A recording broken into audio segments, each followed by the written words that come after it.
안녕하십니까? 한국장애인단체 총연합회 2023년 12월 둘째 주, 셋째 주 주간 핫이슈를 전해드립니다. 첫 번째 소식입니다. 지난 11월 16일에 장애인 표준사업장을 수의계약 대상에 포함하는 국가계약법 시행령이 국무회의를 통과했습니다. 이번 시행령 개정으로 장애인 표준사업장 생산품에 대한 공공기관 수의계약이 전보다 훨씬 원활해져 장애인 표준사업장 매출 확대 등 경영상 이점이 커질 것으로 보입니다. 이에 대해 한국장애인고용공단은 그동안 정부 및 지방자치단체 등의 장애인 표준사업장 생산품을 판매하기 위한 제도적 한계가 있었다면서 이번 국가계약법 시행령 개정이 652개 사업체 경영과 장애인 고용 안정에 기여할 것으로 봤습니다. 그동안 공단은 국가계약법 개정을 위해 사업주 간담회, 실태조사 등 현장의 애로사항을 파악해 고용노동부와 함께 국가계약법 소관부처인 기획재정부와 국가계약법 시행령 개정을 협의해 왔습니다. 공단은 이후에도 장애인 표준사업장 제품 홍보 지원, 공공조달 입찰 가점 신설 및 확대 등 추가 지원을 지속적으로 모색할 예정입니다. 한편 지난 2002년부터 정부는 장애가 있는 노동자를 일정 비율 이상 의무 고용해야 하는 업체가 일정 요건을 갖춘 장애 특화 고용 사업장을 설립해 운영하면 본사가 장애가 있는 노동자를 고용한 것으로 간주하는 장애인 표준사업장 제도를 시행하고 있습니다.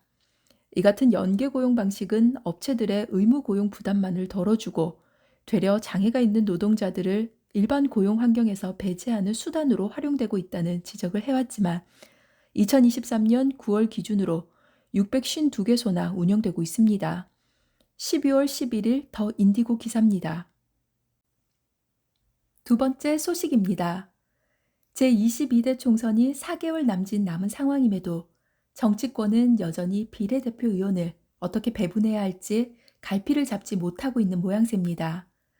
이에 따라 지난 21대 총선에서 이종성, 김혜지, 최혜영 등 역대 가장 많은 국회의원을 배출했던 장애계의 국회 진출 여부도 불투명해진 상황입니다. 현재 우리나라 국회의원 선거는 정수 300명을 지역구 선거를 통해 253명을 선출하고 나머지 47명을 비례대표 의원으로 분류해 각 정당에 배분하는 방식으로 치러집니다. 문제는 47명의 비례대표 의원을 어떻게 나눌지 명확하지 않다는 것입니다. 현재 정치권에서 거론되는 비례대표 방식은 세 가지입니다. 우선 지역구 의원과 비례대표 의원을 각각 별도의 투표로 따로 뽑는 병립형 비례대표제로 유권자는 지역구 후보와 선호 정당을 선택하면 되는 단순한 방식이어서 유권자의 이해가 쉽다는 장점이 있습니다. 하지만 지역구를 독식하다시피 하는 두 거대 정당들이 비례 의석마저 차지하게 되어 소수 정당의 의회 진출을 가로막는다는 지적이 있어 왔습니다. 연동형, 준연동형 비례대표제는 비례 의석수를 지역구 의석과 연동해 배분하는 방식입니다. 즉, 지역구 의석수 비율이 전국 정당 득표율보다 적을 경우 모자란 의석의 100%를 비례로 채워주게 되지만 위성 정당을 초래했다는 평가를 받고 있습니다. 또 한 가지는 권역별 병립형 비례대표제로 전국을 몇 개의 권역으로 나눠 권역별로 정당 지지율에 따라 비례대표를 선출하는 방식입니다. 권역별 비례대표제의 장점은 지역주의 완화와 지역 대표성 보완입니다. 하지만 비례대표 제도의 목적인 각 직역에서 정책 전문성이 있는 후보들 대신에 해당 지역 출신이어야 한다는 조건 때문에 인재 등용의 폭이 좁아질 수 있습니다.